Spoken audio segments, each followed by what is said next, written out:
the United Nations Security Council, UNSC, will be holding an urgent session on Monday to address the dramatic and escalating crisis between the United States and Venezuela. And the meeting comes after a US military operation in the country that has shocked the world and triggered fierce diplomatic debate as well. For more on this, let me go across to my colleague Rishabh, who's been tracking all the details. Rishabh, we're learning that a very crucial, in fact, urgent session has been called by the United Nations Security Council today. What can be expected? Well, definitely, there is a very crucial UNSC meeting that is expected to take place later tonight. What we are given to understand, US time Monday, India time Tuesday, this UNSC meeting will take place in New York, the same city where you have Maduro, who would also be going to the court. He would be going to the Judicial Magistrates Court today in New York as well. This meeting, remember, has been pressurized by the Latin American countries. Now, what we are given to understand that Russia and China are also pushing for this meeting. This meeting will discuss the legality of evacuation of Maduro from Venezuela to US. Also, it will discuss what next and how are they going to look at Venezuela. Remember, there is a condemnation that has come in from Russia and China. UN says that it is concerned, and UN also goes on to say that things should be resolved peacefully and diplomatically via dialogues. But at UNSC, when Russia and China would be on the table, it would be interesting to see how things unfold and what these two permanent members of UNSC put forward on the table. Absolutely. All eyes will be on this urgent session that has been called by the United Nations Security Council. In fact, we're learning that it will be to address a dramatic and the escalating crisis between the United States and Venezuela is what we're learning. But Rishabh, do tell us about how the United Nations has reacted so far. It's been more than 24 hours since this entire incident has unfolded between the United States and Venezuela. How has UN reacted to this? Well, Akansha, the Secretary General of United Nations was quick to react on the development. On Saturday itself, the reaction came in from the United Nations. And the Secretary General said that UN is concerned about the escalating situation between US and Venezuela, and also went on to say that anything can be resolved peacefully and should be resolved peacefully. Has asked both the sides to exercise restraint from where they are. As of now, there is no clear condemnation of what the US did in Venezuela. The clear-cut condemnation, if we talk about UNSC, has only come in from Russia and China, and China's condemnation is by far the strongest on this very case. Remains to be seen at UNSC what happens, because Russia and China are going to put forward the best foot in the ring, and they are going to ensure that US is cornered. Remains to be seen whether UK and France, who looks like a fence sitter right now, how they react to it.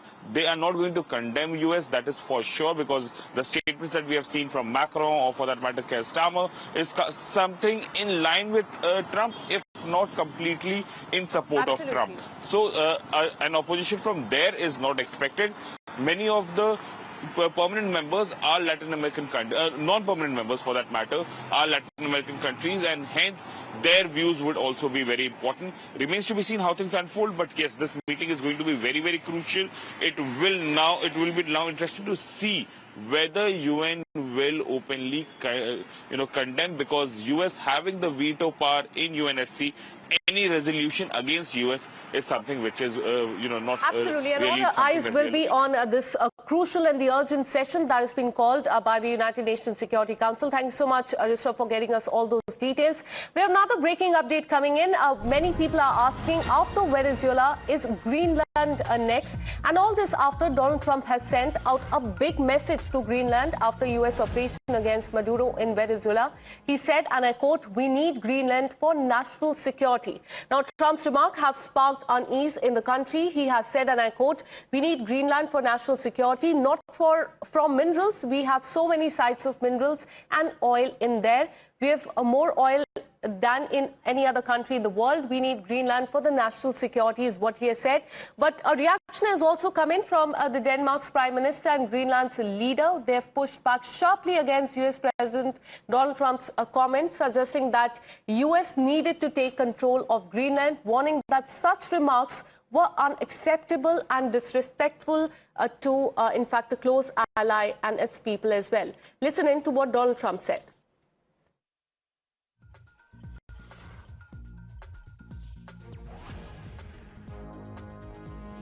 We need Greenland for national security, not for minerals. We have so many sites for minerals and oil and everything. We have more oil than any other country in the world. We need Greenland for national security. And if you take a look at Greenland, you look up and down the coast, you have Russian and Chinese ships all over the place. We need Greenland for national security, not for minerals. We have so many sites for minerals and oil and everything. We have more oil than any other country in the world. We need Greenland for national security. And if you take a look at Greenland, you look up and down the coast, you have Russian and Chinese ships all over the place. Let me once again bring in my colleague Srinjoy Chaudhary. Srinjoy, this is not the first time that Donald Trump has spoken about Greenland. He has time and again he has shown long-standing interest in the nation. What is the reason? Because many experts are asking, after Venezuela, is Greenland next that Donald Trump is showing interest in? President Trump has spoken about Greenland earlier. It must be said earlier, presidents, one or two of them, have also spoken about Greenland. The thing is, Greenland basically comes under Denmark, and the Danes are not only a part of European Union, they are part of NATO. So they are an ally of America. Are you going to send troops to a part of a country that is your ally? That's the question that comes up. Now, President Trump is making it very clear we don't want Greenland's minerals. We have minerals everywhere. That's not the point. He's saying it's because of national security, because the melting of the ice, because of global warming, the northern sea route is opening up. There'll be a lot of Russian naval vessels, a lot of Chinese naval vessels, and so on. Now, the question is, already, even during the Cold War, or from the Cold War, there have been NATO outposts in Greenland. It's not that there hasn't been. They already are. So it's a choice that NATO has to make. It's a choice that the Danes and the Americans have to make. And the Danish Prime Minister is making it very clear that Greenland is Danish. And ideally, it should be Danish. The Danes want Greenland to continue to be a part of Denmark. So American takeover and any American takeover of Greenland would not go down well, not only with Denmark, but also with Europe. We have to see what Trump eventually does. But here, it's not a country that you're calling a rogue and you're sending in troops to take a president out. Here, Denmark is your ally. Denmark is a friendly country. Denmark is part of NATO. Denmark is part of the European Union. So do you want to go in with troops and disturb and trouble a friendly country, an ally? That's a decision that President Trump will have to take. Absolutely. Stay on with us to enjoy